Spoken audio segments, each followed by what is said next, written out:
नमस्कार. जय Maharashtra. Environmental sustainability summit 2024 म्हणजे शाश्वत पर्यावरण विकास परिषदेमध्ये आपण harnessing bamboo's potential for sustainable tomorrow या महत्वाच्या विषयावर आज सगळेजण एकत्र आलेले आहेत. आणि या परिषदेसाठी आता पाशाबाईंनी बऱ्याचशा लोकांच्या ओळखी करून दिल्या. त्या सर्व तज्ज्ञांचं मार्गदर्शक तंत्रज्ञ आणि प्रगतिशील शेतकरी असतील, अभियंते असतील, पर्यावरण तज्ज्ञ असतील, कृषी तज्ज्ञ आहेत. सर्वांनाच मी मनापासून शुभेच्छा देतो. शेतकरी बांधवांचंही मनापासून मी स्वागत करतो. कारण शेतकरी बांधव आपला अन्नदाता आहे, बळीराजा आहे आणि त्याचं महत्वही आपल्या सगळ्यांच्या दृष्टीने खूप महत्व आहे. All the dignitaries present here for today's Environmental Sustainability Summit. Respected Mr.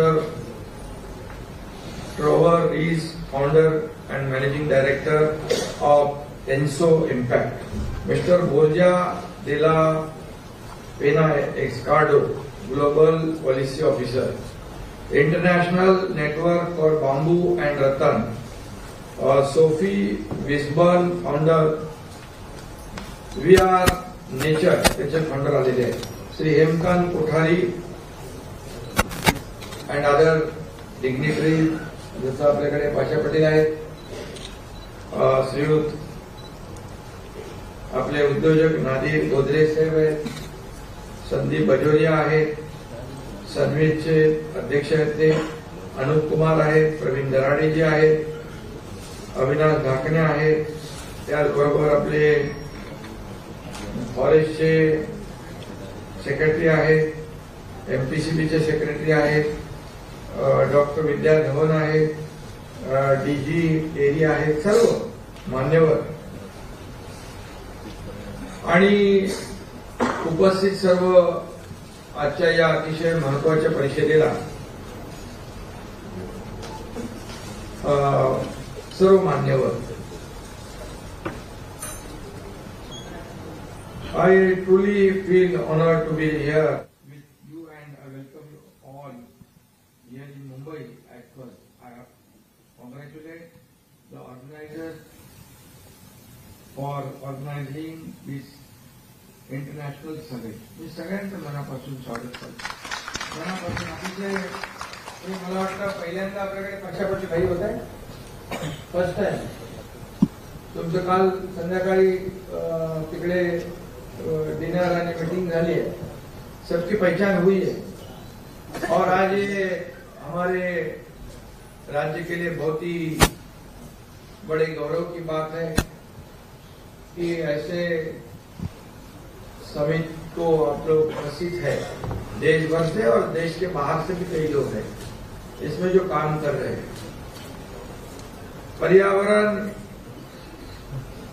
आपलं वाचलं पाहिजे. आजच्या क्लायमेट चेंज आणि ग्लोबल वॉर्मिंग हे जे आपण पाहतोय, कधी पाऊस पडतो, कधी अवकाळी अतिवृष्टी होते, कधी गारपीट होते, हे सगळं चक्र निसर्ग चक्र बदललंय. आणि म्हणून पर्यावरण आणि त्याची काळजी घेणं ही काळाची आणि समाजाची गरज आहे.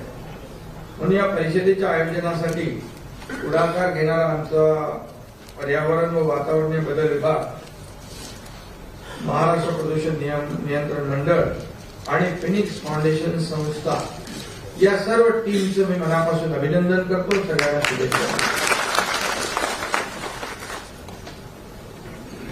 बांबू लागवडीला ऐतिहासिक महत्व आहे. भल्या मी आठवण सांगतो, भाल्यासाठी जो भाला छत्रपति शिवाजी महाराज जी के सैनिक लोग भाला यूज करते थे, भाला, उसको जो डंडी लगती है, ये तभी छत्रपति शिवाजी महाराज जी ने कहा था बांबू का प्लांटेशन होना चाहिए, बांबूची लागवड झाली पाहिजे, हा इतिहास आहे.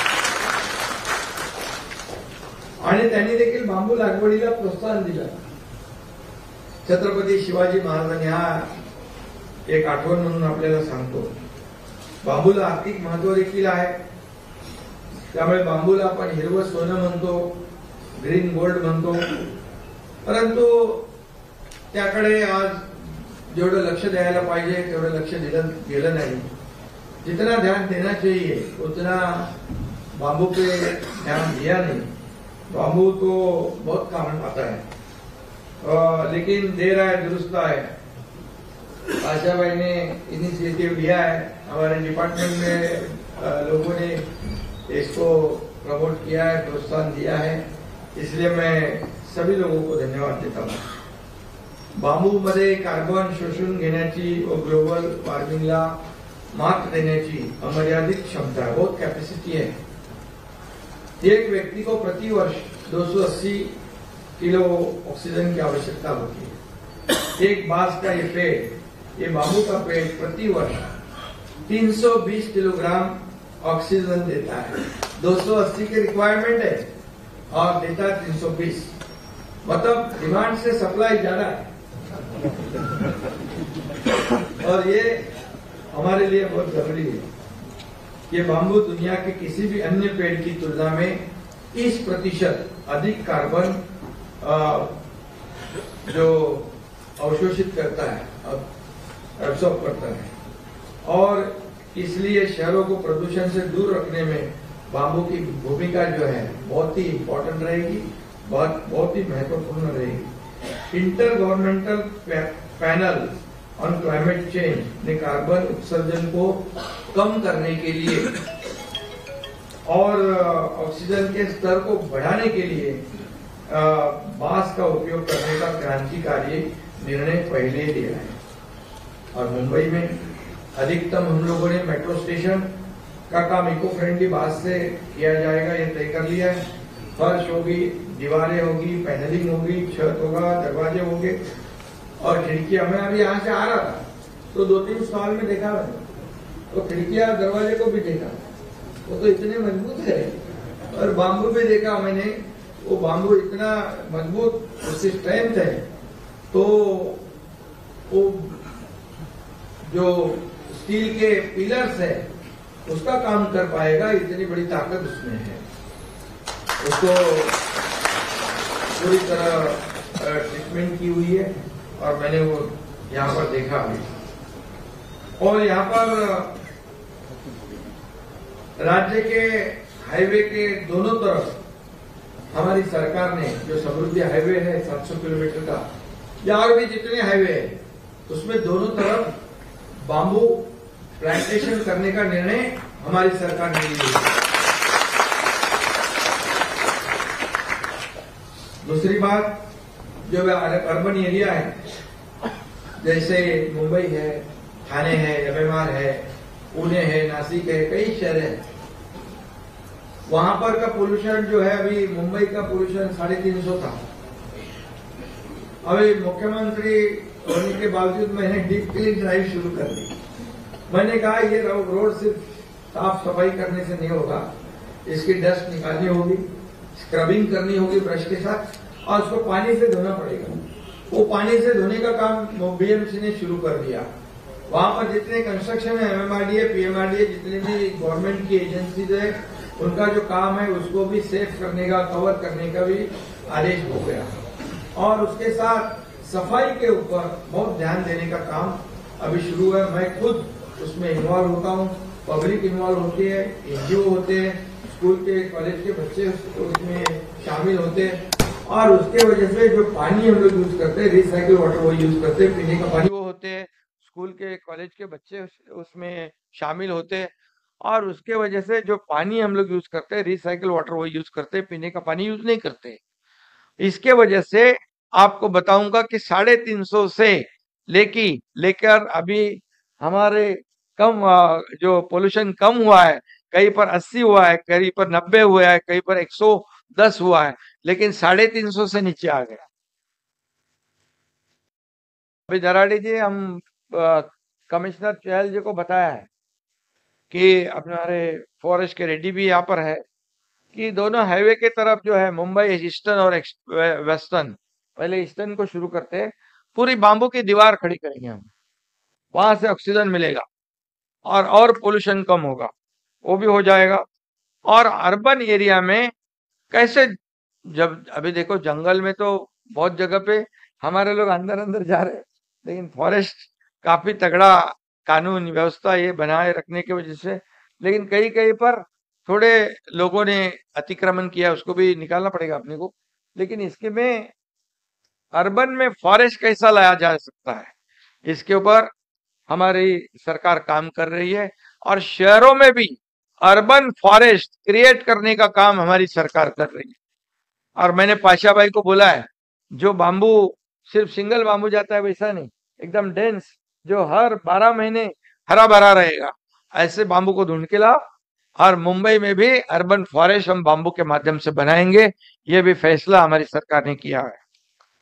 और वैसे शुरुआत कर दी है ठाणे संजय गांधी राष्ट्रीय उद्यान में भी, वहाँ उपक्रम एमओयू साइन झालाय। और वहां पर भी लगभग 25-30 किलोमीटर ये पूरे फॉरेस्ट के साथ ये अर्बन फॉरेस्ट बनाएंगे, तो लोगों को भी बहुत उससे फायदा होगा। और इसलिए ये जो बांबू का महत्व साबित करने के लिए हमारे कृषि मूल्य आयोग के अध्यक्ष और प्रयोगशील किसान हमारे पाशा भाई पटेल जी ने काफी प्रयास किया है। हर वक्त ये आते हैं बांबू, मुझे पहले मेरे पास आए, मैं बोले बांबू क्या क्या होने वाला है, मैं बोला बांबू तो कौन से काम में आता है आपको मालूम है, कभी कभी कोई मस्ती करता है। तो बोले नहीं नहीं, ये बांबू का अलग अलग महत्व है। तो थोड़ा पहले दिन तो मैं बोला ठीक है बाद में मिलते हैं। तो दूसरी बार उन्होंने मेरे को कुछ चीजें लेके आए, बोले ये बांबू से बनाया है, घड़ी भी बनाया बांबू से, वो दिखाया। तो फिर मैं बोला इसमें कुछ तो दम है। फिर उसके ऊपर मैंने उनको 2-3-4 मीटिंग में देखा कि उनका ये जो प्रयत्न है, ये अगर हम सब मिलकर इसको प्रमोट करेंगे, कोशिश करेंगे, तो ये ग्लोबल वार्मिंग, क्लाइमेट चेंज के लिए, पर्यावरण के लिए बहुत ही वरदान साबित होगा। कुछ लोग ऐसे मस्ती करते हैं, उनके लिए अलग अलग वैरायटी भी बना लो।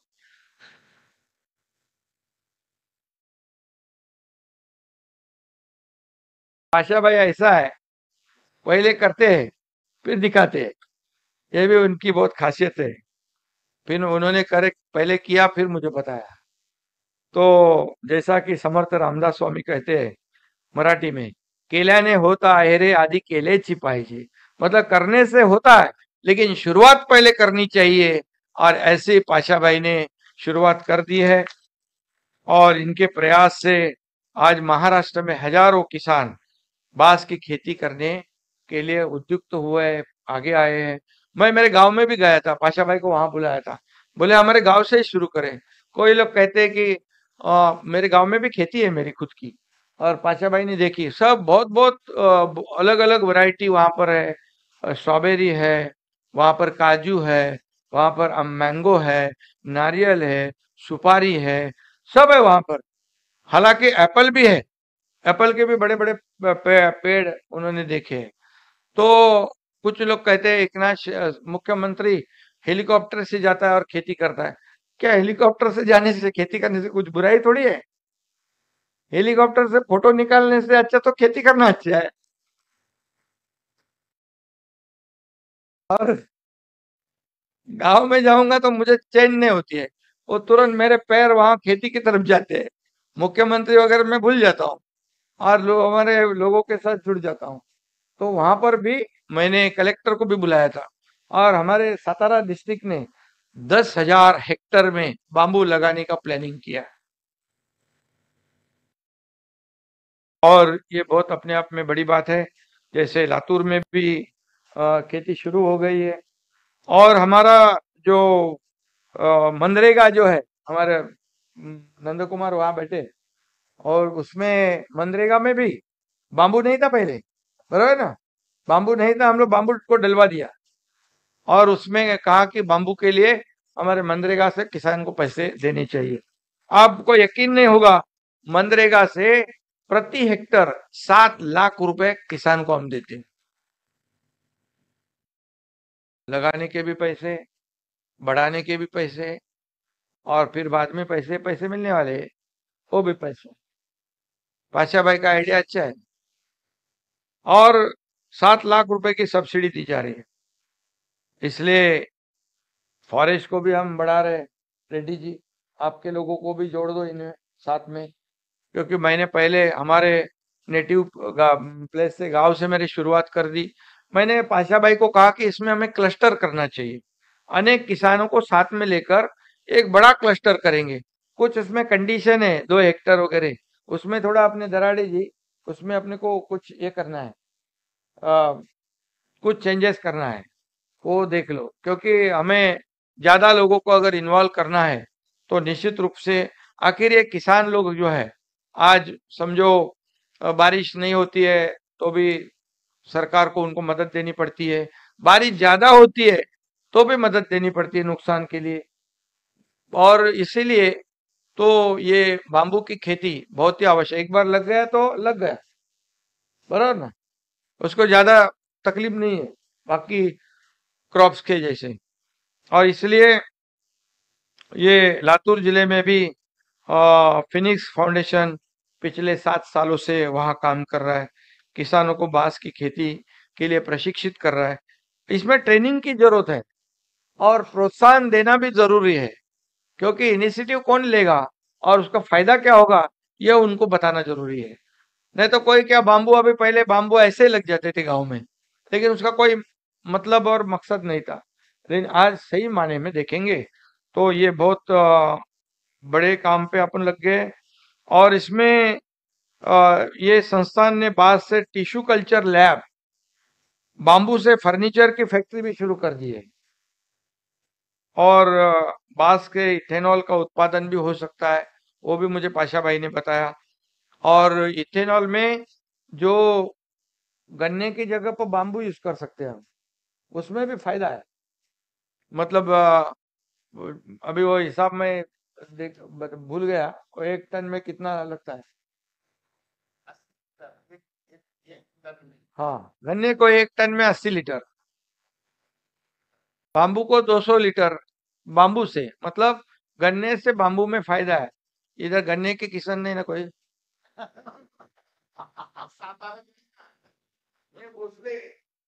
म्हणजे बघा, आता तुम्ही उसाचं तर कराच, पण बांबू पासून पण इथेनॉल होऊ शकतो, हे अधिकृतपणे आता आपल्याला करता येईल, त्यामुळे त्याच्यावरही लक्ष द्या।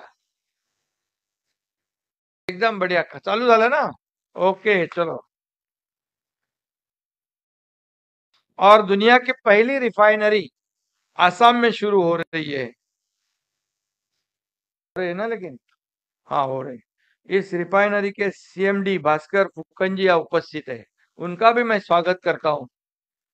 वैसे आसाम और हमारा बहुत क्लोज रिलेशन है।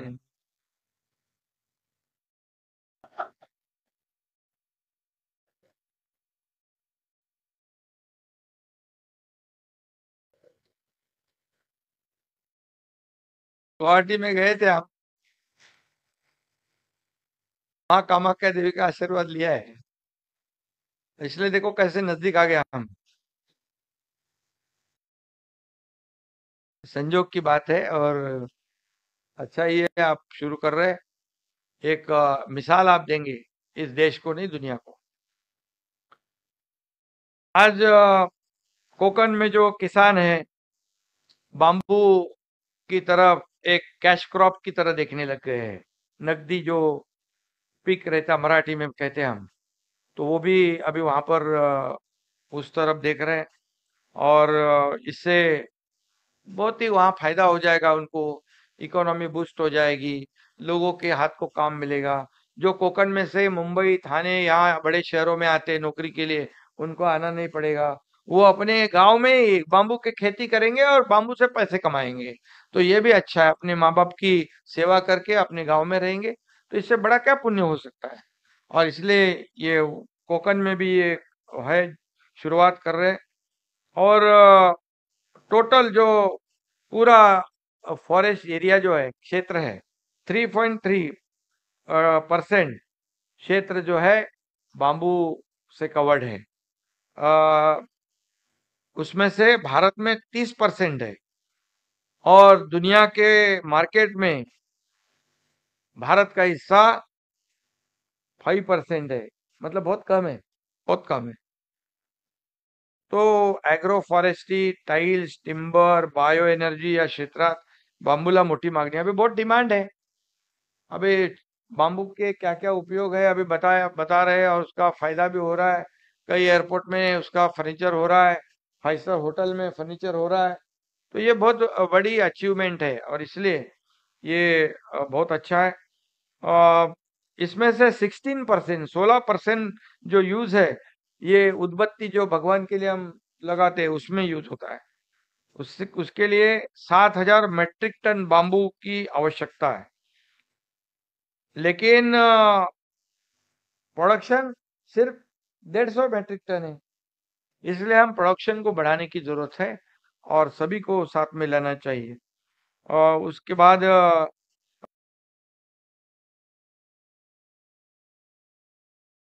जो हमारे बिजली के रिसर्च लोगों ने कहा है, और इसीलिए 7% बायोमास यूज कर सकते हैं हम इसमें, बराबर है। ये पाशा भाई ने सब दिया है आंकड़े मेरे को। आणि म्हणून आपल्याला मी सगळ्यांना मनापासून शुभेच्छा देतो। बांबूवरील संशोधनासाठी शासन आणि टाटा ट्रस्ट यांच्या सहयोगाने चंद्रपूर यहाँ पर आशिया खंडातील सर्वात मोठं बांबू संशोधन केंद्र सुरू करण्याचा निर्णय झाला, बरोबर है। ये बहुत बड़ी बात है। चंद्रपुर में हो रहा है, महाराष्ट्र में हो रहा है। अभी मैं गढ़चिरौली में जा रहा हूँ, वहां बोलूंगा मैं। गढ़चिरौली में अभी बोलूंगा मैं, बाम्बू के का ये समिट में से आया हूँ। अभी वहां पर भी बाम्बू के प्लांटेशन। हाँ, अभी वहाँ ज्यादा लगाना पड़ेगा। अभी उसको अभी और प्रमोट करेंगे। वहाँ नक्सलवादी है, लेकिन वो नक्सलवादी भग गए, भगा दिए उनको हमने। हाँ,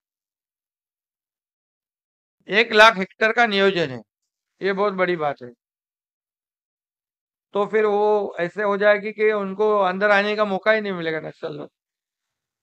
आपको मैं बताना चाहता हूँ, जब मैं गार्डियन मिनिस्टर था, तो एक माइनिंग इंडस्ट्री शुरू करनी थी सुरजागढ़ में। तो सब लोग बोले कैसा होगा, वहाँ ऐसा होगा, वो आएंगे, वो हमारे लोगों को तकलीफ देंगे, ऐसे करेंगे वैसे करेंगे। बोले नक्सल से सरकार थोड़ी डर सकता है। वहां पर प्लांट बनना चाहिए, हमारे वहां के लोगों को नौकरी मिलनी चाहिए। अगर ये कोई नहीं करता है तो मैं जाके वहां पर खड़े रह के करूंगा। तो आपको मैं बताऊं कि सुरजागढ़ में माइनिंग इंडस्ट्री शुरू होगी, 10,000 लोगों को काम मिल रहा है अभी। और उसी फैक्ट्री ने 20,000 करोड़ की और इन्वेस्टमेंट करने का एग्रीमेंट किया है, उसमें 10 से 12 हजार लोगों को काम मिलेगा। और अभी टाटा टेक्नोलॉजी ने वहां पर स्किल डेवलपमेंट सेंटर किया है। हमने गवर्नमेंट ने थोड़े से पैसे 30 करोड़ दिए, और 120 करोड़ टाटा ने डाले। हर साल 5,000 लोगों को वहां ट्रेंड किया जाएगा, और उनको प्लेसमेंट भी मिलेगी, नौकरी भी मिलेंगी, और वहां पर उद्योजक भी बनाए जाएंगे। तो अभी गढ़चिरौली में जैसे स्टार्ट हो गया, पहले स्टार्टिंग के लिए डर रहे थे, लेकिन मैंने बोल दिया अभी तो मैं किसका सुनने वाला नहीं। वहाँ जरूरी है, वहाँ इंडस्ट्री आना। उसको गढ़चिरौली को भी मेन स्ट्रीम में लाने की आवश्यकता है। वहाँ नक्सल है, आदिवासी इलाका है, लेकिन आज वहां पर लोगों के हाथ को काम मिला है। वो भूल गए सब नक्सल वक्सल। तो ये एक बहुत बड़ी पहल है। और अभी तो बाम्बू के और हम 1 लाख हेक्टेयर करेंगे, तो पूरे लोग उसमें काम पे जुट जाएंगे, और वो डंडे लेके वो नक्सल के पीछे लग जाएंगे। बाम्बू। तो मैं इतना ही कहूंगा।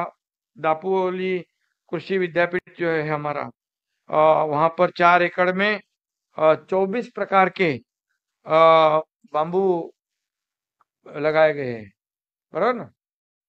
वो भी अच्छी बात है। अभी सब बाकी तो आपने मेरे को बताया है। बांसुरी के लिए ओकलैंडा ट्रैवल कोटिका केरल से वो प्लांट लाया है। उसकी मास मच्छी पकड़ने के लिए ओलिवरी, वो वो टाइप का बम क्वालिटी, अंबा निकालने के लिए मेलेकोनो, ये सब है। आप अपनी चर्चा में तो ये सब होगा। बांबू लेडी म्हणून जगभर प्रसिद्ध झालेल्या नीरा शर्मा, आपसे भी मैंने एक बार फोन में बात की, तभी हम गांव में थे। तो बोले, इन्होंने बताया कि बाम्बू ज्वेलरी में आप का एक्सपर्टीज है। हाँ वही, और इसलिए लोगों को पैसे बहुत मिलते हैं, आदिवासी लोगों को पैसे मिलते हैं जो इस प्रोडक्शन से उनका जीवन बदलने का काम ये आपके बाम्बू ज्वेलरी से हुआ है। ये किसी को मालूम, कौन सोचेगा ये बाम्बू से ज्वेलरी बनती है। बहुत दे हाँ, तो ये मेहनत है आपका भी मैं स्वागत करता हूँ, आपका अभिनंदन करता हूँ, क्योंकि कैसे बाम्बू से ज्वेलरी बनाएंगे और उसका फायदा हमारे बहनों को होगा, आदिवासी बहनें हैं, गरीब बहनें हैं, उनको होगा। अब तो ये बहुत बड़ी बात है, और इसलिए ये सब बाम्बू तो एकदम साइड में बाम्बू था, अभी उसको अपन मेन स्ट्रीम में बाम्बू को ला रहे हैं। लेकिन आपको मैंने बताया, ध्यान रखो, अलग अलग वैरायटी की भी जरूरत है। पर्यावरण का बैलेंस रखने के लिए ये, और किसान भाई है, किसान बहनें हैं, उनके लिए भी ये बाम्बू ज्वेलरी बहुत ही आर्थिक, जो इकोनॉमी को बूस्ट देगा, और उनकी आय, इनकम बढ़ जाएगी, तो उनको फायदा हो जाएगा। और हमारे सरकार की जो मेन संकल्प जो है हमारी सरकार का, लगभग 10 लाख हेक्टर पे बाम्बू हम लगाना चाहते हैं। 10 लाख हेक्टर बहुत बड़ा एरिया होता है। अगली पीढ़ी को अच्छा पर्यावरण, शाश्वत विकास की डोर थमाना हम सबका कर्तव्य है, दायित्व है, क्योंकि पूरी दुनिया इसके पीछे लगी हुई है। अभी पिछले टाइम में दावोस में गया था, वर्ल्ड इकोनॉमिक फोरम में, वहां पर भी सब लोग इसके ही पीछे, ग्लोबल वार्मिंग, क्लाइमेट चेंज, ये सब, प्लास्टिक, ये सब, वही जो इशू है, ये बहुत बड़ी समस्या है, और ये दुनिया की समस्या है। इसे हम हमारे राज्य में, महाराष्ट्र में, देश में अगर हम इसके ऊपर काम करते हैं, तो निश्चित रूप से शहर में भी पोल्यूशन कम हो जाएगा, और महाराष्ट्र के बांस खेती योजना के लिए देश में एक महाराष्ट्र मिसाल बन जाएगा। और और स्टेट में ने भी आगे उसको बढ़ाना है, क्योंकि कई ऐसे प्रकल्प जो है, जलयुक्त शिवार, हमारे देवेंद्र जी मुख्यमंत्री थे तब मैं सरकार में था, जलयुक्त शिवार योजना शुरू की, किसानों के लिए बहुत फायदेमंद थी, और उसमें वाटर टेबल बढ़ जाता था, बोरवेल को पानी बढ़ता था, कुएं के पानी बढ़ता था, किसानों को फायदा होता था। लेकिन सरकार चेंज होने के बाद वो काम बंद कर दिया था। लेकिन हमारी जैसी सरकार आ गई, पहले वो शुरू कर दिया हम लोगों ने। जलयुक्त शिवार जो है बहुत बड़ी एक हमारी योजना थी। तो निश्चित रूप से ऐसी योजना हम अभी बाम्बू की कर रहे हैं, तो एक मिसाल बने, ऐसा प्रयास हमारा रहेगा। और अभी पाशा भाई ने एक नया आइटम लाके दिया है मेरे को, ये बाम्बू का ब्रश है, बाम्बू का ब्रश। तो बाम्बू का ब्रश हम यूज करेंगे, तो वो बाकी वाले कंपनी वाले अपने ऊपर केस बीस करेंगे ना। ठीक है, मजाक की बात है, लेकिन हम पर्यावरण पूरक काम करना चाहते हैं। आपको खाली एक मिसाल, ये बाम्बू, ये अभी ये जो ब्रश है, इसको पहले मैं इस्तेमाल करूंगा कल से सुबह से। हाँ, 5 स्टार होटल में ले रहे हैं ना, तो ये बहुत बड़ी, इतना नहीं है, मेरे को 2-3 ही दे, इतना क्या करना है, ये बाकी सबको बांटो, बाकी सबको बांटो उसकी। और अच्छा है, क्वालिटी भी अच्छी है, और अभी बताया कि 5 स्टार होटल में भी दे रहे हैं, तो ये अच्छी बात है। आपको एक सिर्फ मैं इतना ही कहूंगा, हमारे सरकार के माध्यम से जो पिछले 1.5 साल में हम लोगों ने जो प्रकल्प शुरू किए हैं, जो पहले 2.5 साल में सरकार आने से पहले, मतलब असम वाले भाई वहां से आने के बाद हम सरकार स्थापित कर दी यहाँ पर, और स्थापित करने के बाद 1.5 साल में जो प्रकल्प बंद थे, प्रोजेक्ट, वो प्रोजेक्ट को पहले हम शुरू कर दिए। क्योंकि एक प्रोजेक्ट बंद होता है तो वो 10 साल पीछे जाता है, पैसे बढ़ जाते हैं हजारों करोड़, वो किसके पैसे हैं, आम जनता के, आपके पैसे हैं, पब्लिक के पैसे हैं। तो सब हमने स्टे वगैरह हटा दिया और काम शुरू कर दिया। उसमें से एक प्रोजेक्ट जो है, एक समृद्धि हाईवे जो अभी नासिक तक हुआ है, वो 18 घंटे लगते थे, 7 घंटे में नागपुर से मुंबई में जेएनपीटी में आदमी पहुंच जाएगा। ये गेम चेंजर प्रोजेक्ट। अभी कल मैं कोस्टल रोड देख रहा था मुंबई की ट्रैफिक कम करने के लिए, 31 जनवरी तक एक फेज चालू हो जाएगा। अभी जो MTHL जो है, मुंबई ट्रांस हार्बर लिंक, जो सिंगल लॉन्गेस्ट सी ब्रिज है 22 किलोमीटर का, देश में सबसे बड़ा है। तो उसको अभी प्रधानमंत्री जी 12 तारीख को इनोग्रेट करेंगे, उसका शुभारंभ करेंगे। लेकिन उसको बनाते समय आपको मैं बताऊंगा कि ऐसा इतना मटेरियल उसमें लगा है, स्टील डेक है, लाइट वेट का है, लेकिन हेवी वेट उसकी कैरिंग कैपेसिटी है, और इतने स्टील यूज किया है, तो ये अपनी पृथ्वी है उसको 2 बार चक्कर लगाएगा, इतना बड़ा मटेरियल उसमें है। हावड़ा ब्रिज हो जाएंगे, कई ऐसे स्पेशलिटी उसमें है। लेकिन हमने पर्यावरण को ध्यान में रखते हुए वहां पर फ्लेमिंगो थे। अभी फ्लेमिंगो, कुछ लोग पर्यावरण के लोग एनजीओ बोले ये आवाज से फ्लेमिंगो भाग जाएंगे, तो मैंने कहा, मैं उस डिपार्टमेंट का मंत्री था, तो उसका भूमि पूजन भी पहले मोदी जी आए थे, उनके हाथों से भूमि पूजन हुआ था। देवेंद्र जी मुख्यमंत्री थे और मैं मंत्री था, तो उसमें मैंने कहा कि हमारे अफसरों को कि ऐसा करो कि ये फ्लेमिंगो भागे नहीं। तो उन्होंने कहा एडवांस टेक्नोलॉजी का इस्तेमाल किया, रिवर्स सर्कुलेशन ड्रिल, उसका इस्तेमाल किया। उसमें काम करते वक्त जो है, जैसे हम नॉइज बैरियर लगाते जब पुल ब्रिज होने के बाद, काम करते वक्त भी वो लगा दिया। आपको यकीनन बताऊंगा कि अभी के आंकड़े जो है, फ्लेमिंगो पहले जितने थे उससे और ज्यादा फ्लेमिंगो वहां बढ़ गए। पर्यावरण पूरक जो है वो विकास हम करना चाहते हैं, और इसलिए इसका ध्यान हम लोग पूरी तरह देते हैं। और इसलिए आज हम सब मिलकर एक संकल्प और निर्धार करें कि इस शाश्वत पर्यावरण विकास जो है परिषद बहुत ही कामयाब हो जाए, इसमें अच्छी चर्चा हो जाएगी, और निश्चित रूप से यहाँ से जाने के बाद अपने अपने इलाके में बाम्बू की खेती लोग करेंगे। ऐसे सभी लोगों को आप प्रोत्साहन देना चाहिए, उनको इनिशिएटिव लेने के लिए प्रेरणा देनी चाहिए।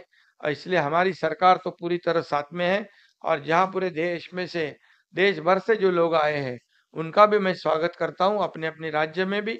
ये पर्यावरण के लिए ये बहुत जरूरी है। और इतना ही कहकर मुझे यहाँ पर आपने बुलाया, इसलिए मैं आपको धन्यवाद देना चाहता हूँ। और हमारी सरकार ने एक टास्क फोर्स भी बनाया है, इसमें ये टास्क फोर्स बनाने वाले भी पहला राज्य है। इसके लिए जो भी करना है हम करेंगे जरूर। और इस पाशा भाई ने जो मिशन हाथ में लिया है उसको हम लोग कामयाब करेंगे। हमारी पूरी सरकार की पूरी टीम यहाँ बैठी है, सामने बैठी है, और सब लोग जो मंच पे सभी लोग हैं, उदय जी है, बाकी लोग भी है, और ये सब लोग हम टीम बनकर काम करेंगे। धन्यवाद। जय हिंद, जय महाराष्ट्र। बांबू अभियानासाठी दिलेले अभिवचन यासाठी सीएम साहेबांचे आपण सर्वच खूप खूप आभारी आहोत। मी Yeah.